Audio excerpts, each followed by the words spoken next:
Hello friends and welcome to the Gamer Down. This is your host, Dark Hostess. And this is a little early, I know, but patch 1.4 is coming out tomorrow, so I got to get this information out there. If you want that crocodile mount, it's called the croc nard mount.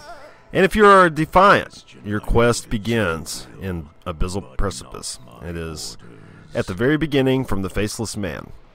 And if you are a guardian, your quest will begin from Cardinal Visk, and he is on the second floor, right a bit above the Particulum and Sanctum there. So, here's the stipulation though.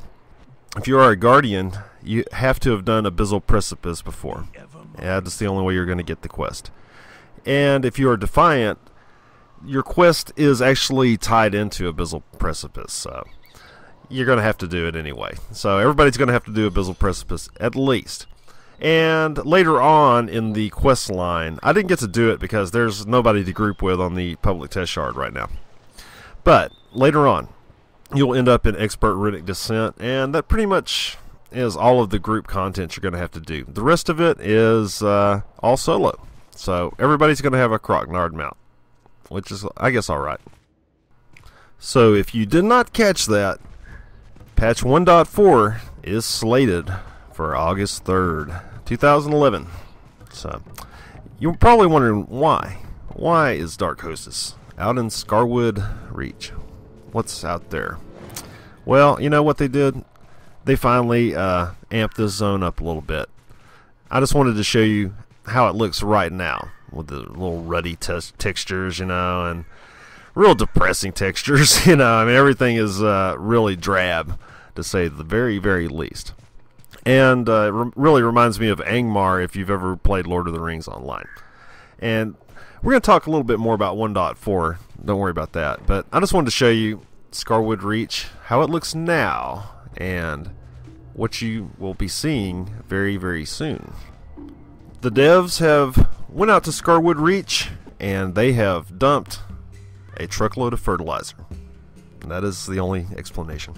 Everything is very green now. Very, very green, and I think it looks a lot better. Definitely more vibrant, you know. It goes more with like the vibrancy of the other zones. Well, mine is still more in Gloamwood, but you know, it is definitely a step up. You know, I always found this place to be one of the most depressing zones, next to like maybe Stillmore, but I always kind of like Stillmore. It's kind of sets the mood for it, but here, they've actually added some color here, and they've replaced all of the little stumpy trees with a few leaves on them, and they've replaced all of the ground textures and added a green palette. Got rid of some of those rusty reds that they had, and added a little flair here and there.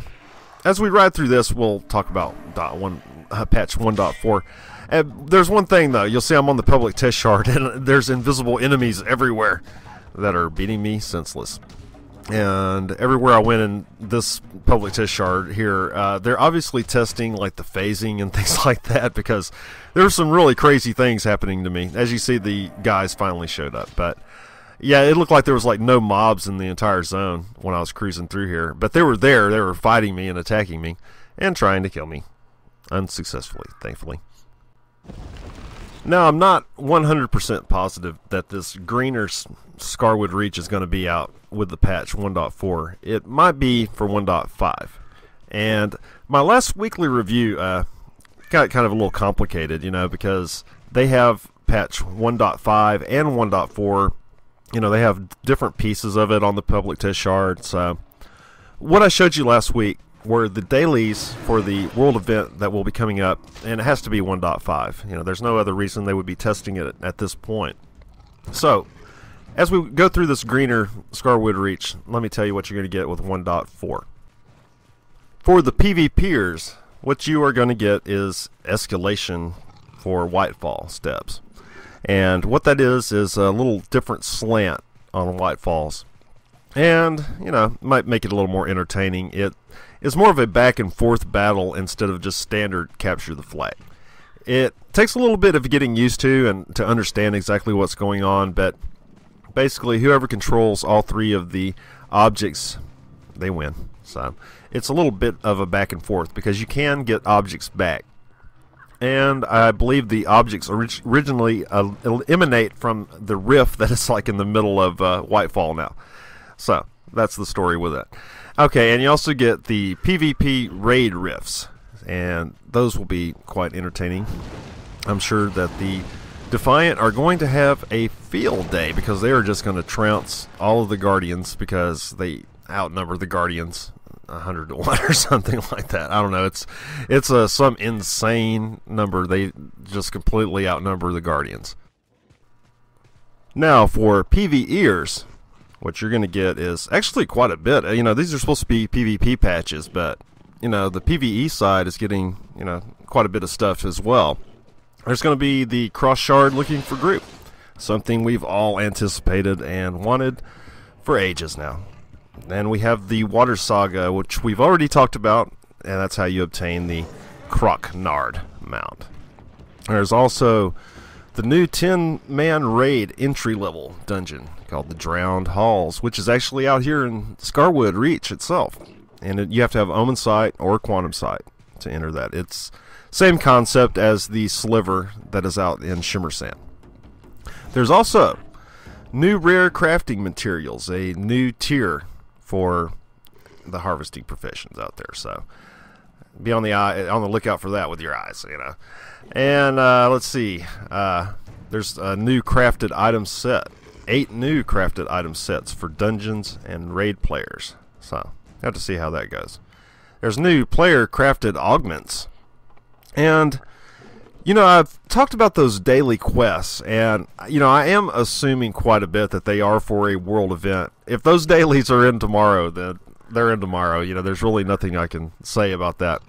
But the way that they are set up, you know, I have to do a lot of assuming, you know, being on this public test shard, because nothing is set in stone, and the devs are really tight-lipped, and they just won't come out and say nothing, really, you know. So if those daily quests are in tomorrow, you know, like I said, don't sue me.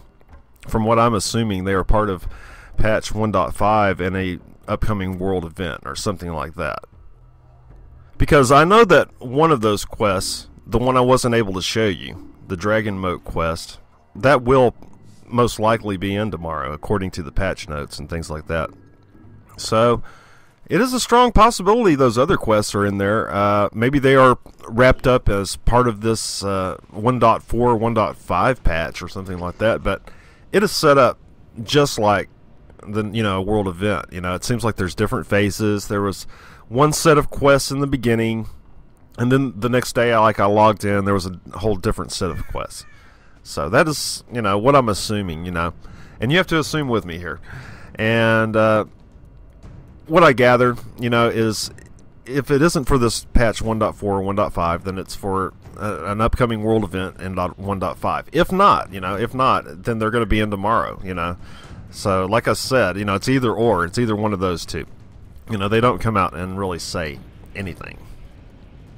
One thing is very for certain, and that the last world event will be ending once 1.4 comes out. So there won't be any more Murdantics chances for us out there.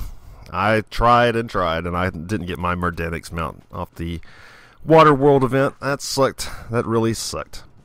And I also wanted to say a shout out to Chrissy Tina, and she and I had a really good conversation on the Wolfsbane server last night, and it's really cool to get to talk to people out there watching my videos and things like that. And you know, it's pretty neat. You know, come by Wolfsbane anytime and talk to me if you see me on there. I do play usually a little bit every day, and yeah, it's cool. It's cool. I promised her I would give her a shout out. So, Chrissy Tina, it was good talking to you. I really do miss like having my comments open on my channel and things like that. I really, you know, I didn't really close them for any specific reason. You know, I mean, well, because of the trolls. That's the specific reason. But you know, nothing had happened to me like really personally or anything like that. I just wasn't gonna let it happen. So that's why I've always had the comments disabled on my main page. You can comment on my videos, but I don't read them. Honestly, I I just, I don't read them. I just, I can't take the trollism and the things that go on in YouTube. I just can't do it. So thank you for being with me. This is Dark Hostess.